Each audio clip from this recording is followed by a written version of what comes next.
بسم الله الرحمن الرحيم. عاد ريال مدريد ليفرض كلمته في الكلاسيكو بفوز مستحق على برشلونة بهدفين مقابل هدف في مباراة حملت كل معاني المتعة والإثارة. دخل ريال مدريد اللقاء بثقة عالية وسيطر على مجريات اللعب منذ البداية، وفي الدقيقة 22 بيلينغهام يمرر تمريرة ساحرة إلى كيليان مبابي، ومبابي كالعادة يحولها لهدف ليشعل المدرجات ويعلن عن تقدم الملكي بأول الأهداف.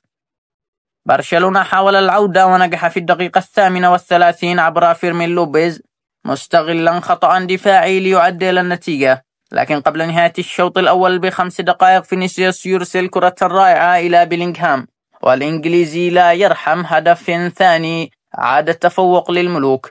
في الشوط الثاني حاول برشلونة العودة لكن دون فاعلية، فدفاع ريال مدريد كان في الموعد بقيادة إيدر ميليتاو ودين هاوسن، وفي الدقائق الأخيرة زادت توتر المباراة بعد طرد بيدري ليطلق الحكم صافرة النهاية معلنا فوز الريال المستحق بهدفين لهدف. ريال مدريد تفوق بالانضباط والتكتيك والهدوء، بينما ظهر برشلونة متشتتا وضعيفا دفاعيا. تشابي ألونسو أثبت أنه يقود الملكي بثبات نحو القمة، في حين على هانز فليك أن يعيد حساباته سريعا. بهذا الفوز عاد الملكي إلى العرش متصدرا الدوري الأسباني بفارق 5 نقاط على صاحب المركز الثاني برشلونة، وعادت الهيبة البيضاء لتسيطر على الكلاسيكو من جديد.